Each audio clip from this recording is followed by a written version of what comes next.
A White Stone by Jim and Mary Corbet. Chapter 8. From our Father's heart. My holding power is much more powerful than the sinning power of your flesh.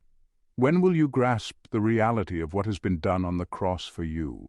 Its work runs deeper than any force. Its power is so much greater than anything that may attempt to come against it.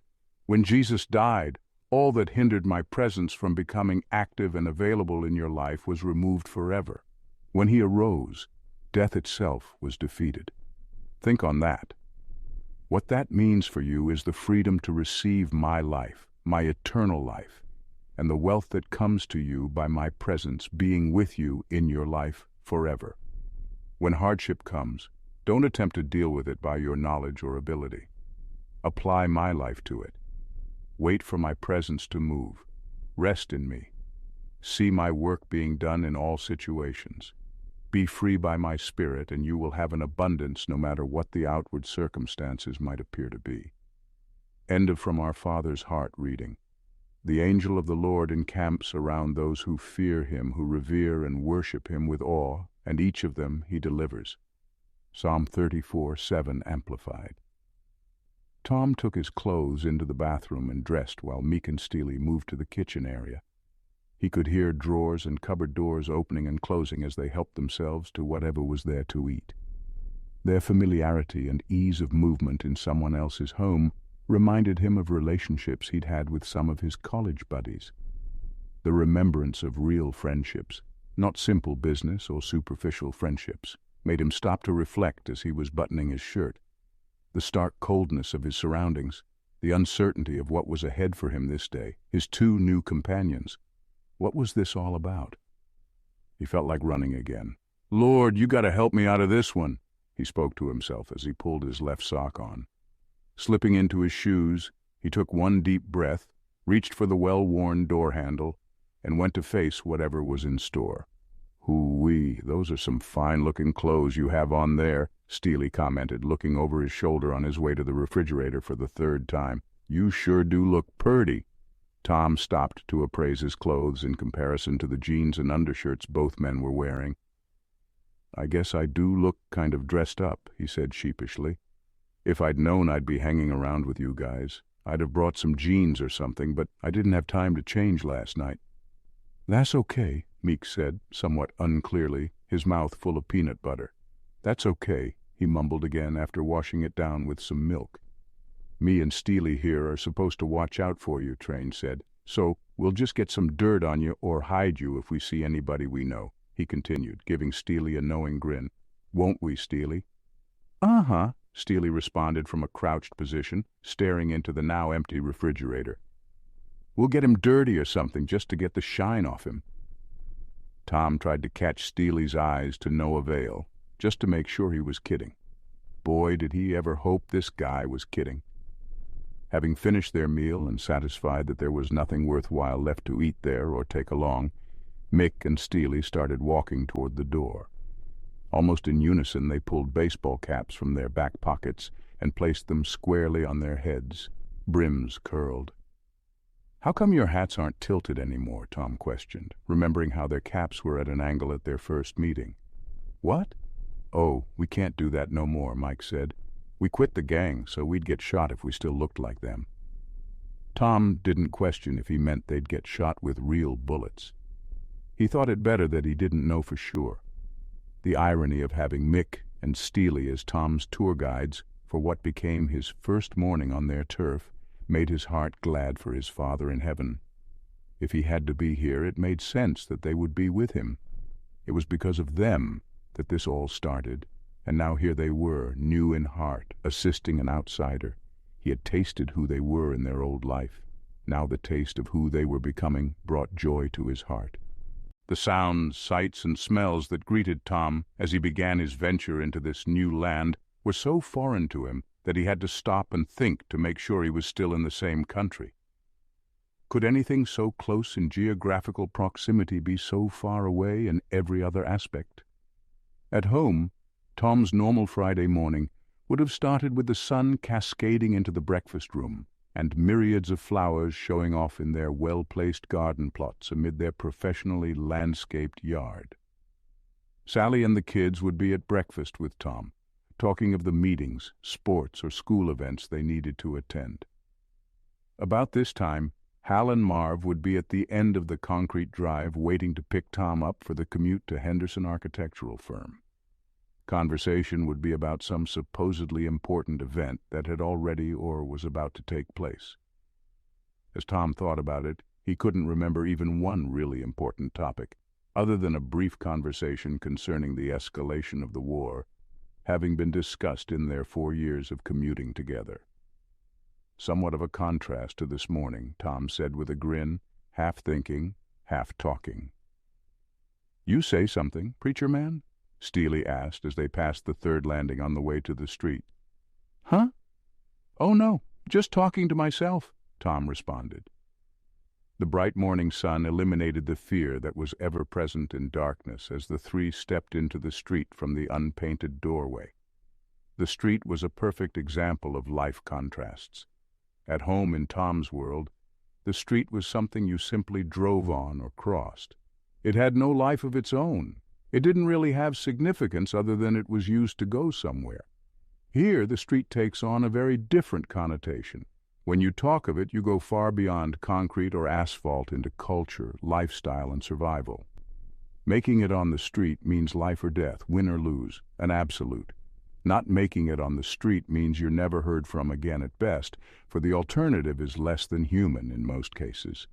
The street is your entire world, for better or worse. It's home, or you hide from it, or beat it, depending on your savvy and strength. It has no tolerance for the weak, the fearful, or the uninitiated. As the trio hit the street, Tom felt his vulnerability surface, and became well aware that without his two new companions or someone like them, he would be like red meat thrown to a hungry lion. However, Mick and Steely were well aware of the same thing and vowed to train to take good care of their charge. "We took good care of your car for you, mister. Matter of fact, we're going to stay right here as long as you want," the small, well-built man said with a salute that mocked sincerity as he slid off the hood where he had been seated most of the night. Tom thought it best to be grateful for that rather than examine the hood for scratches from his boots. "Thanks," Tom said with a tentative wave as he walked past the driver's side window and noticed his cell phone was still right where he'd left it inside the car, which for some reason didn't completely surprise him.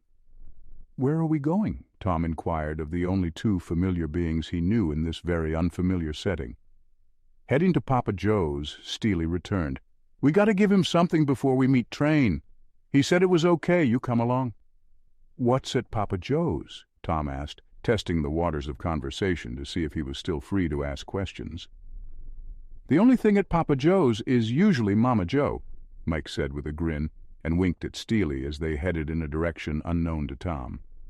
Then, realizing that Tom was too uninitiated and naive to appreciate the normal banter given to a tag-along, Mike said, "We got to give him something we owe him." "Yeah, he's about the last on our list to make it right," Steely stated as he smiled broadly. The trio walked for several blocks. The continuous conversation between Mike and Steely, their childlike bantering and playful attitude, let Tom momentarily forget that he didn't really belong. In fact, Tom had to consciously force himself to remember the recent events that brought them all together. The spirit had so unified their most recent moments that it seemed like he'd known them all of his life. Suddenly, both men stopped dead in their tracks. Tom, who at that precise moment had his eyes on the unusual pattern the cracks in the sidewalk made, and the fragile little flower that had bloomed through one of them, hadn't noticed the actions of his companions. As they stopped, he kept walking and ran right into Steely.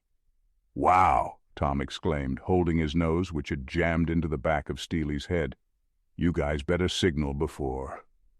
His sentence was cut short as he saw what caused his friends to halt.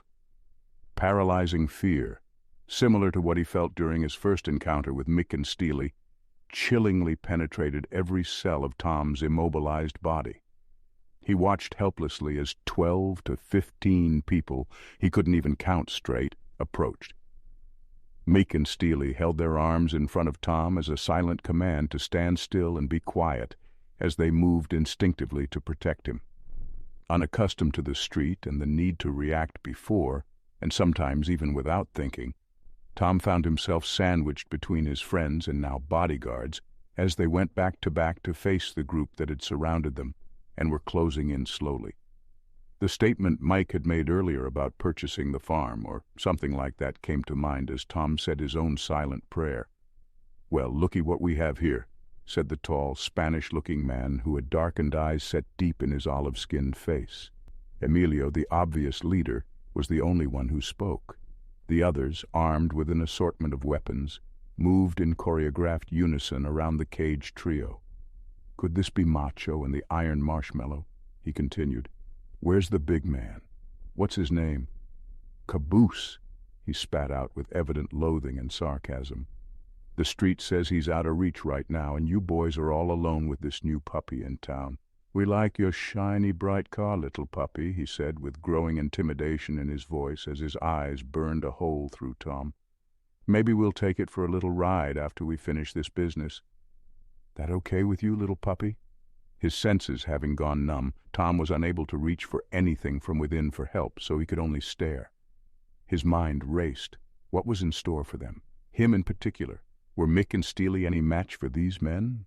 Where was he going to run? Tom soon discarded any hope short of a miracle that the three, or rather the two of them, plus whatever help Tom might be, could go toe-to-toe with all of them. Because of what had been said earlier about Mick and Steely being finished with the street, the situation looked less than favorable. "Street says you got something for Papa Joe," Emilio snarled. "Maybe we should take it to him." "What you say, huh? You want to let us take what you got for him?" he continued, moving forward from the ranks of his men. Tom's mind raced as he saw the man move closer. "God, why did you put me in this situation? If I die, who will take care of Sally and Tommy and Becky? Maybe I should have just stayed in my car, dropped Train off, and then driven back to my safe, secure home where I belong. This is Train's world.